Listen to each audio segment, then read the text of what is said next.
Bonjour. Une fois n'est pas coutume, je vais vous parler de quelque chose que vous avez peut-être vu dans ma présentation, puisque j'ai été alcoolique, toxicomane, et c'est vrai que j'ai vécu dans ces abus pendant des années, et c'est vrai aussi que je m'en suis sorti. Je ne bois plus du tout d'ailleurs, parce que j'aimais jamais ça, ensemble. La vérité, c'est que j'ai jamais aimé l'alcool. Donc après, c'est une question de quantité, bien sûr aussi. Alors j'ai fumé, j'ai pris de la drogue à des doses défiant vraiment l'impensable. Je buvais à un moment donné même 8 litres par jour d'alcool, plus encore de la drogue. Donc vous voyez, je connais vraiment bien le sujet.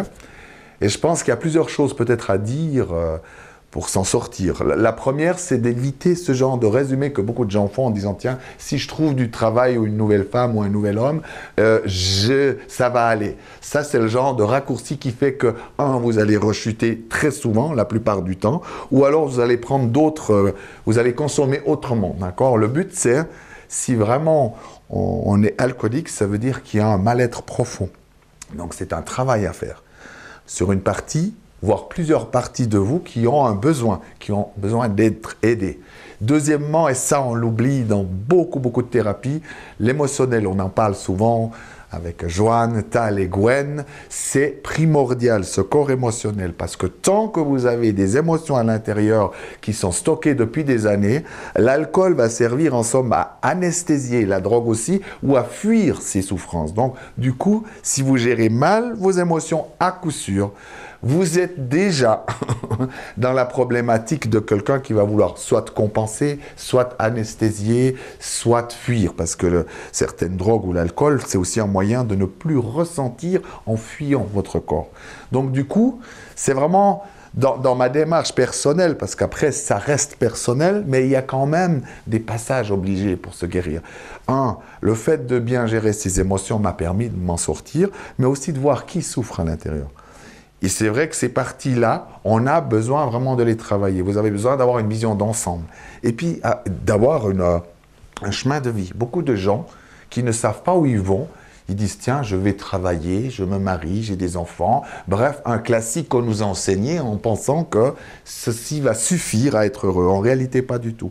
On a besoin de pouvoir vivre d'une manière de se déployer, d'accord? Si vous avez des côtés artistes, des côtés enfants, des côtés même guérisseurs, des côtés hommes d'affaires, tout ça, nous avons besoin de nous déployer parce que sinon, c'est une vie sans sens, d'accord? Et souvent, dans notre société, on voit vraiment bien ce côté la réussite. Et la réussite, c'est souvent un modèle très simple. Oui, c'est plus ou moins avoir un métier qui tient la route, voire même un cadre, pour être mieux encore, et d'avoir une famille. C'est pas qu'on n'a pas besoin de ça, mais le fait, si ça devient si c'est ça qui doit meubler votre vie, ça veut dire que l'intérieur de vous est totalement absent. Et quand vous faites ça, à un moment donné, dans votre vie, quelque chose va se passer. Alors bien sûr, tout le monde ne devient pas alcoolique, d'accord? Mais aussi, méfions-nous parce que l'alcoolisme ou la drogue ne commence pas juste avec la quantité en disant « Tiens, il a bu 8 litres, moi j'en bois que 2 ou 3, c'est d'accord, ça va passer. » Ou cette idée que la convivialité, par exemple, dans notre société, entre la Suisse et la France, qu'est-ce que la convivialité, ça vient vraiment souvent, oui, mais ce ne serait pas convivial s'il n'y a pas d'alcool. Ce qui n'est pas vrai du tout. Moi, j'ai remarqué, plus j'en buvais, moins j'étais convivial. Donc, parfois, je comprends aussi, parce qu'on est un peu timide, donc l'alcool libère vite et la drogue aussi. Mais on peut se libérer autrement. Et maintenant, pour ne pas se culpabiliser, c'est que je vais aussi dire, l'alcool, les drogues, sont des choses très visibles dans notre société, mais il y a bien d'autres formes de drogue, de compensation, d'anesthésie, mais je ne vais pas y venir là-dessus.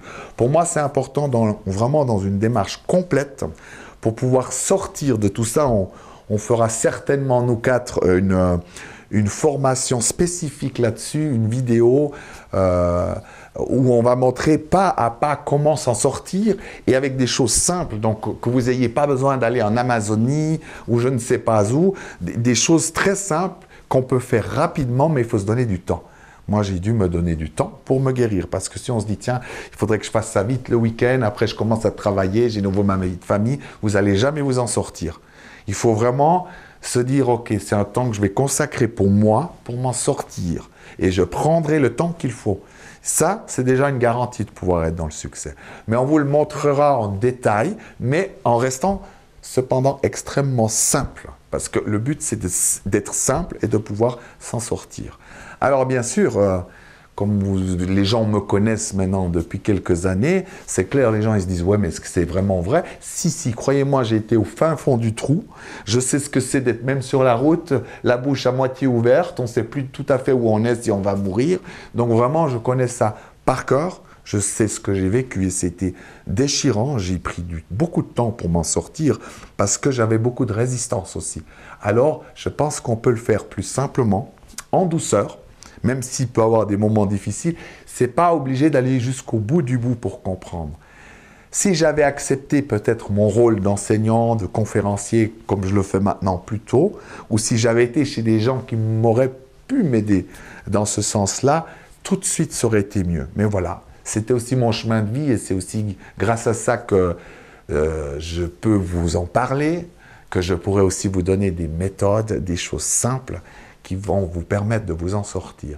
Mais sachez une chose, si vous avez ces petites voix qui parlent souvent, qui disent « Oh, ça va être très dur pour moi, ça va être encore plus dur », détrompez-vous. Ce sont des voix de votre ego et ce qu'il y a besoin d'entendre, c'est tout à fait possible. Et il n'y a pas besoin d'y passer des années non plus. Il suffit de toucher juste et de faire ce qu'il faut en un processus. Merci beaucoup de m'avoir écouté. À bientôt.